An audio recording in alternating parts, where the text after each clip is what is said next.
Growing up, my parents always thought that I was safe online, that I wasn't getting into any inappropriate stuff online, and that's because they believed some very common myths when it comes to parental controls. And are you sure that you don't believe these same myths that my parents believe? Today's episode, we're going to be exploring 3 myths that parents believe about parental controls so that you can better protect your child online. First myth that we're going to be exploring is blocking web browsers, blocking Safari, blocking Chrome will result in completely shutting off the internet on your child's device. That is a myth. That is not true. The second myth that we're going to be taking a look at is screen time limits. Let's say you limit your child's device, or you limit your child to be on their device for only 30 minutes a day, and that will result in mitigated to no tech problems in the future. That is also not true, and I know a lot of parents will do that. It's like they limit 30 minutes a day on Cartoon Network or like Nickelodeon, and they apply that same logic to iPhones and devices, and that's just simply not the case. And the third myth that we're going to be taking a look at today is no social media on their device equals no exposure to inappropriate content. They take off TikTok, they take off Instagram off their child's device, and they believe that because they've done that, then they won't be exposed to inappropriate content. But that is also, sadly, a myth that a lot of parents believe. And at the end of the video, kind of tie all of these myths together into a nice little bow and a little package that you as the parent can take away. I will share a bonus tip on all of this that will kind of wrap it all up.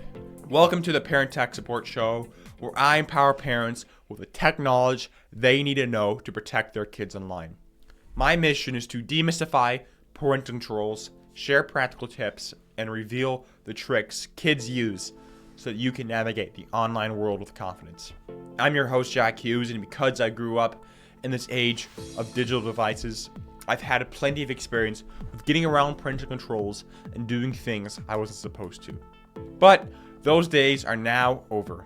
Today, I use all that inside knowledge to help parents protect their kids online. So as I mentioned earlier, the first myth that we're going to be taking a look at is the belief that parents have that blocking browsers, blocking Safari, blocking Chrome, Firefox, Internet Explorer off the device, off the, let's say, iPhone, for example. Parents will believe blocking Safari off the iPhone, blocking Chrome off the iPhone will block the internet, will block the phone's ability to use the internet. And I can completely understand why a lot of parents believe this, and it seems very obvious and very logical that would be the case, that blocking Safari would block, their ability to use the internet.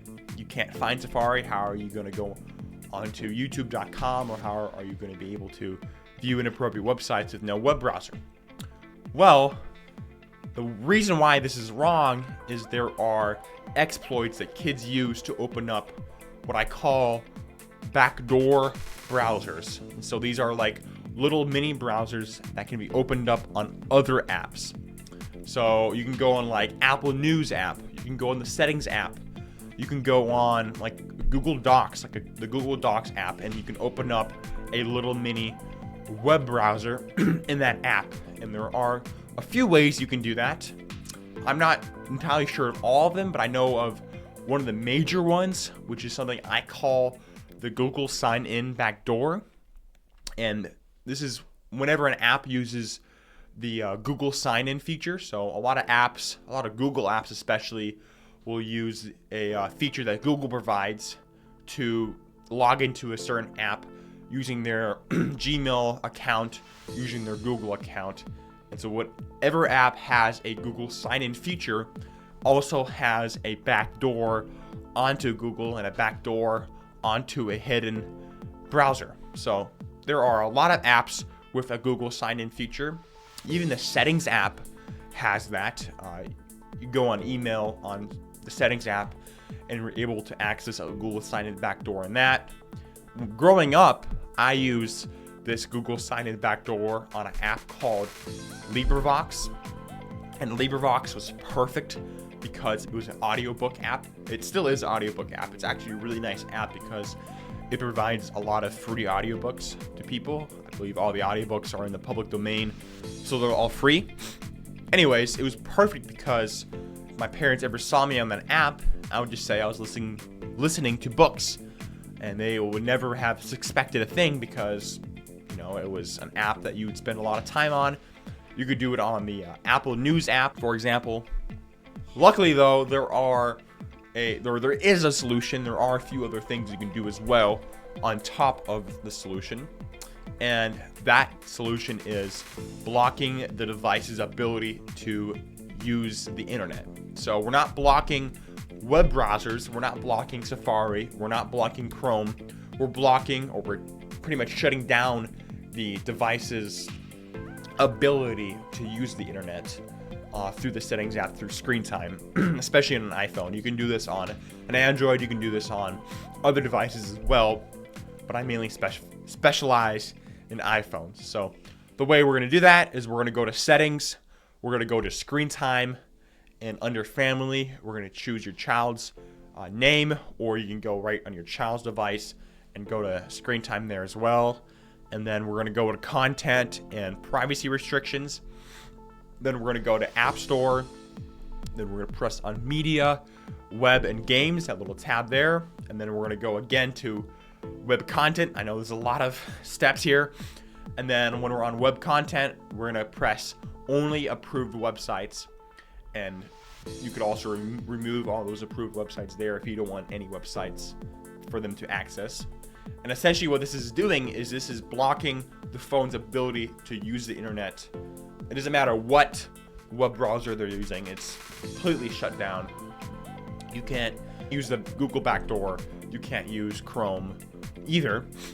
This does have some cons to it. Again, you can't use the Google sign-in feature anymore because it completely blocks the phone's ability to go to google.com to use that feature. But that's a small price to pay to this. There are also stuff you can do network-wide, so you can set up router controls. So on your home router and your home Wi-Fi, you can set up filters to block their device from using the internet. You can do the same thing with, I believe, most cellular services like Verizon, AT&T. You can do stuff like that as well and block them from using the internet via their web or their cellular provider. There's also a really cool tool called OpenDNS I really like, that you can also set up filters on your home browser, or not your home browser, your home internet, and it's actually free.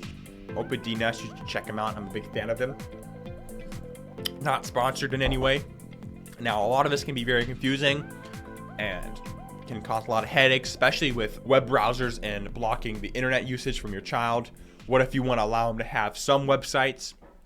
Allow them to use some websites for like school purposes, for researching papers, but you still want to block inappropriate websites like Pornhub or pornography online, or maybe hate speech or something. And if you want more help with that, you can check out my newsletter at parental.support. You sign up for that, and you'll get the basics on how to use parental controls, or you can work with me directly, and you can sign up for that on my website.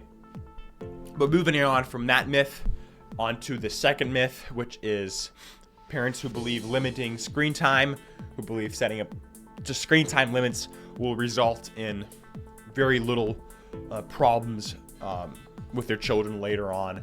And this is just simply not a myth, or this is simply a myth, because it doesn't really matter how much time they're on their device. It matters what they're doing on their device. Of course, time on the device matters, but the stuff they're doing on their device matters a whole lot more. I mean, 30 minutes on YouTube could be just as harming as 5 hours on the chess app, or even vice versa. Maybe the chess app has a chat room and they're talking to strangers online. I mean, that actually happened to my brother one time, where he was just on a chess app and my mom had, time limits on his phone. I think it was like 45 minutes at the time, but he was just on a stupid little chess app. Turns out he was talking to people online who were kind of shady. A lot of stuff you can get into about that, but we don't have time for that today. Just know that, it's not how much time exactly they're spending. Of course, that's important. You don't want your child to be, completely glued to their device 24/7. But I think more importantly, it matters what they're doing on that device. I mean, even a little bit of time on YouTube Shorts or TikTok, even if that's like 30 minutes a day, can completely rewire children's attention spans, especially as their brain is still developing during that time. And again, it's good to place screen time limits, but it's even more important to block the harmful content in games. I mean, it's good to have an hour limit on their phone, but you still want to block you still want to block pornography, and you still want to block like games or chat places where they talk to predators or whatnot.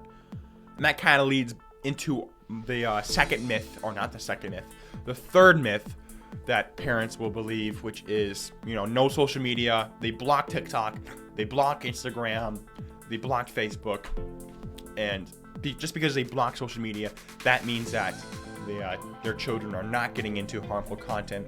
And sadly, this is not the case. The internet is a very dark place, and there are dark spots aside from TikTok, aside from, Twitter. I mean, assuming platforms like TikTok and Instagram are the only danger zones is simply wrong. Even platforms like YouTube Kids, which seems very innocent and for the most part is really good for kids, but even YouTube Kids can have predators on there. It can have bullying on there. There's even some negative, inappropriate content that can slip through the cracks on YouTube Kids. Even though, Google tries their best to keep that safe for kids, everything on YouTube Kids is still user generated. So there is going to be still stuff that gets through the cracks. There's still going to be predators on that site and whatnot. It's not just YouTube Kids. It's not just like a video sharing platform like YouTube. It's also games like Roblox. Even Roblox can expose kids to inappropriate content, to predators, mainly because, again, Roblox, like YouTube Kids, is also a platform consisting of user-generated content. I mean, there are like literal sex games on Roblox. Of course, they're kind of all low quality and whatnot, and they're few and far between, but you can still find stuff like that on Roblox. And just because you've blocked, pornography, just because you block the main categories, does not mean that your children are being exposed to inappropriate content on other stuff. Even Minecraft, for example, can expose children to inappropriate content. That could be through the chat, that could be through, again, user-generated content like mods or skins. Discord can be a big spot where kids are exposed to inappropriate content. Discord is no bueno. Children should not have Discord till like they're 16. I have a whole video on that. I'll cover that on, I believe, my newsletter. But apps like Reddit or other forums like Quora, these are like, text-based forums where people talk about stuff. Children should not be on Reddit. That's a very bad spot. A lot of inappropriate content comes through Reddit or Tumblr is what I'm thinking of. It's not just social media, it's also other stuff like Reddit, there's other stuff like Roblox. So know what apps your child has on their device other than the big ones like Instagram. Know what apps they have and know what these apps are about. I mean, if you see some app that you don't know what it's about, let's say they have Reddit and you have no idea what Reddit is, do some research on Reddit, figure out what it is. If they have Discord, figure out what Discord is. If they have Roblox, figure out what Roblox is about. So just have a general understanding of what your child has on their device. And, if they want to get a new app, if they want to get a new game, do some research on that game, figure out if that game is safe. Just like if you're going to allow them to watch the movie, right? They want to watch a movie with their friends, you do a little research on the movie, make sure it's still appropriate for them. Do the same thing with their apps, do the same thing with their games and whatnot. Now on to that bonus myth or that bonus tip that I teased earlier, and that's the belief that parents have, that they put up parental controls on their child. So they set up screen time, they know what apps they have on their phone, and now that means they can sit back and relax and allow their children to have fun without monitoring what they're doing on their phone. It's like a set it and forget it type thought process. And a lot of parents have this. My parents have this. They knew what apps I had on my phone. They set up parental controls. They were pretty confident that it was secure. But as I said earlier, kids will find workarounds, or as I gave that example earlier about the Google sign-in backdoor, kids will find workarounds, and parents need to keep monitoring what their children are doing. Just generally glancing through their screen time, seeing what they're doing on certain apps. I mean, that's a clear way of spotting when they use backdoors. So as I mentioned earlier about that Google sign-in backdoor, if you see your child on some app like, I don't know, a workout tracking app, or like the notes app for like 5 hours a day, that generally means that they are using a backdoor.